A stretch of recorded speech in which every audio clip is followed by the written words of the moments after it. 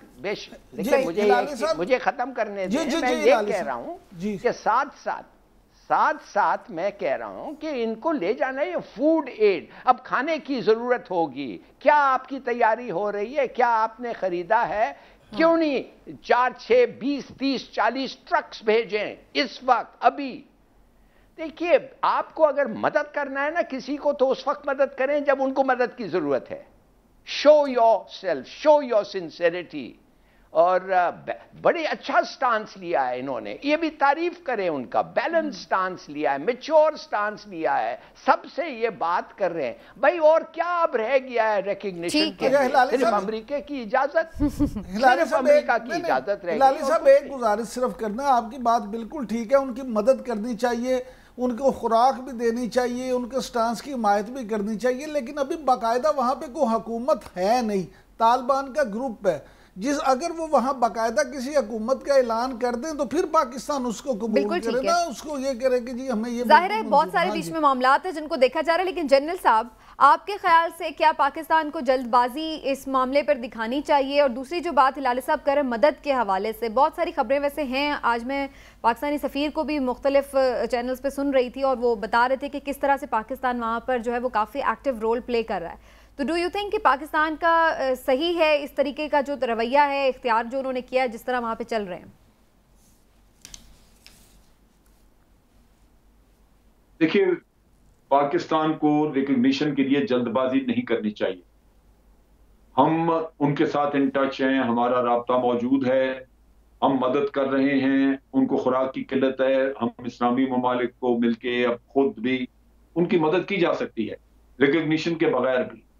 یہ صرف مسئلہ آپ کو آئے گا یورپین اور امریکن کنٹری ملکوں میں، جہاں وہ ریکگنیشن کے بغیر ان کو کچھ نہیں دیں. لیکن یہ جو ہمسایہ ملک ہیں یہ تو کر سکتے ہیں، ان کی ایران کر سکتا ہے، چائنا، رشیا وغیرہ، یہ سارے. یہ بھی شاہ محمود قریشی جا رہے ہیں تو ہمیں کنسنسس کے ساتھ اپنی علاقائی پالیسی ایک وضع کر لینی چاہیے. اس میں ریکگنیشن کا وقت بھی طے کر لینا چاہیے کہ یہ جب سیٹ ہو جائے تو پھر ریکگنیشن کی جائے گی. اور ان بٹوین جب تک ریکگنیشن نہیں ہوتی اس وقت تک افغانستان کے حالات کو بہتر کرنے کے لیے کیا کیا کرنے کی ضرورت ہے اور سارے ملک کیا کر سکتے ہیں. تو یہ علاقائی سطح پہ بھی معاملہ حل ہو سکتا ہے. لہٰذا اس میں جلد بازی نہیں کرنی چاہیے. میرا خیال ہے کہ پاکستان کو کم از کم جو خطے کے ملک ہیں ہمارے،